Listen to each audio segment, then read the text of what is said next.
Council Leader Moore, thanks for meeting with us. You have a very interesting development. Yeah, so as I mentioned in a previous interview, we have been working on a few things since we took over in May.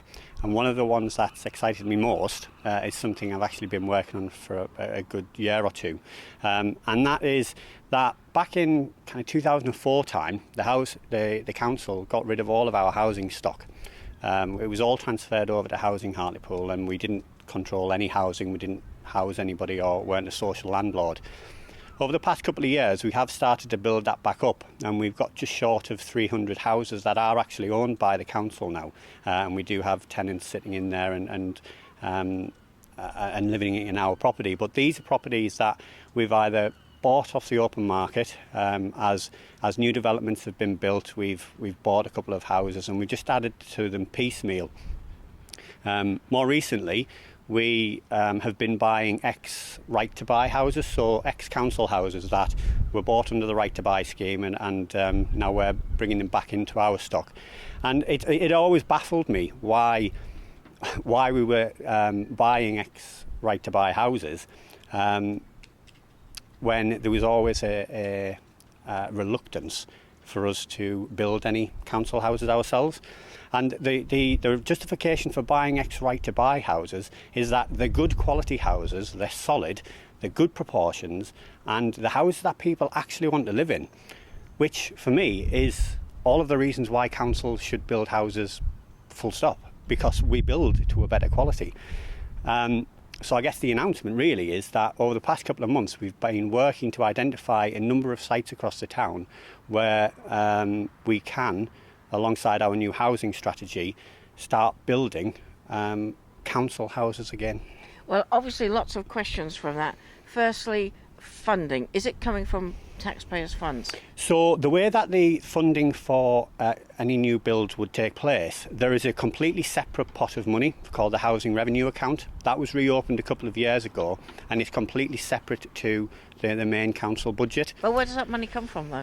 It's money that's historically been there, and also it comes in from the rent of the properties that we already have, as well as we can get money from the likes of Homes England and things like that. But the money that's in the Housing Revenue Account can only be used for housing. So any money that comes in from rent is completely protected, and it makes sure that any repairs or anything like that can get invested into the current housing stock, or indeed add to any future ones. Because when people hear, right, we've got a 6 million deficit, and then, we can't use this money, we can't use that money, we can't use that money, it kind of gets a bit frustrating, does it not? Yeah, but it unfortunately, financing... Because now we've got another council tax increase again, haven't we? Potentially, yes, but that's got nothing to do with this. So this wouldn't be funded through council tax at all. It would come solely through the Housing Revenue Account, of which there is money set aside completely ring-fenced for housing. And it's right that we invest that in housing and being able to provide good quality homes for our residents. Why are you taking the reins back from Housing Hartlepool particularly? We're not taking the reins back from Housing Hartlepool. So Housing Hartlepool merged with a number of other providers and became 13 Group. They'll still have all of their own stock.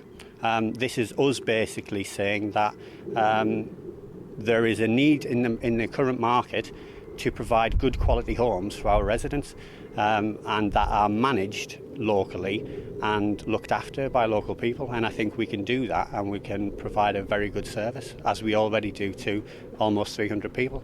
And is this timely to mention the sites where they might be built at this point? So we've identified around 12 sites. Our first project, I can't say just now because we need to go out and consult with the residents, and it's only right that we speak to the residents in that area first.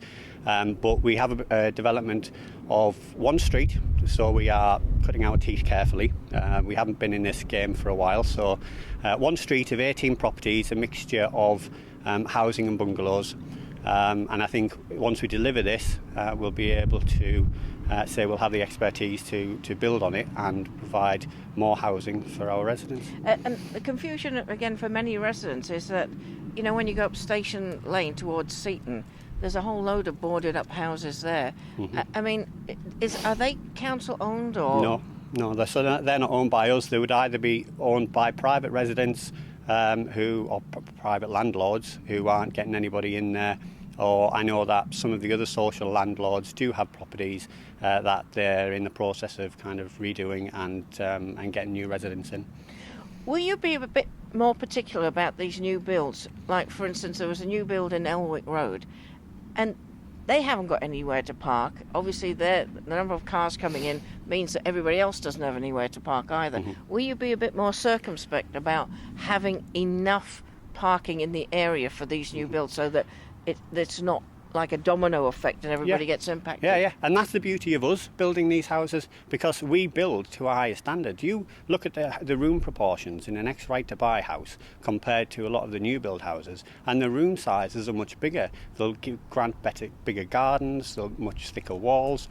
So we build to a higher standard, which is why right across the country ex-right to buy houses are actually quite in demand, because people know that ex-council houses were built well and they'll last. And so going forward, we'll be building to that high standard again, and making sure that there's proper thought put into any of the developments we bring forward.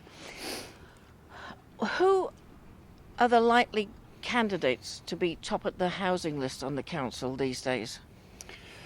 Good question. There is a standard process. Currently, we go through the Compass bidding process. Whether that continues going forward or not is kind of up in the air at the moment. But certainly we will be reviewing what we do, because I know 13 have pulled out of that process as well. Well, I mean, because for instance, there's a lot of people saying now that veterans should at least be up there in the priority, because I know Hartlepool's getting in a lot more asylum seekers and immigrants. How far up the housing ladder will they be? Well, asylum seekers coming into the town, they get dealt with separately through a separate private contract through the Home Office, so they're housed not through the normal letting process. Veterans and service families, I believe, are I know certainly serving service families and servicemen and women do go quite high up on the register anyway. That came through as a national direction. I'm not entirely sure on where veterans and other people would fit on the list, but it's been a while since I've had to go through any kind of bidding process. All right. If people want to know more about this, how would they do that? So, or is it too early days yet? No. So announcements will start coming in the next couple of weeks, where the first development will come up.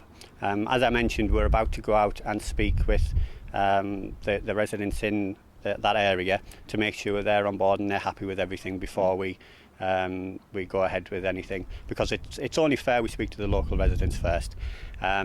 So yeah, there'll be announcements officially in the next couple of weeks, I would imagine, of where we'll be building this first street. And will you take residents' concerns a lot more to heart, because there seems to be like an indifference to residents' concerns these days? Does there? Yeah. Oh, well, I'm sorry to hear that. But if there are any concerns, I say to people all the time, get in touch with me, and I'm more than happy to chat and we'll work through them. One final thing. What is the significance of meeting in Lumley Square? Well, the reason I suggested Lumley Square is this is where I grew up. Lumley Square was built as all council housing back in the day, and it's where I was raised along with my brother, and my grandparents started off here when they were first built. My parents moved in to the council house, and they're good quality houses. My parents were lucky in that when Right to Buy came in, they were able to buy the home and make sure it was our family home moving forward. But I guess my frustration with the Right to Buy scheme, whilst it's very good in what it does, it allows people to make it their family home. We never replaced stock nationally. So as stock was sold off, it was never replaced, and I think that was an absolute crime. And this is about us putting that right. Well, listen, thank you very much for that. Oh, how many houses are we talking about, by the way? So on the first development, it'll be 18 properties, I think. Right. And then after that, do you have any idea? Well, we haven't worked those plans up yet to see how many we can fit on. Yeah. Okay.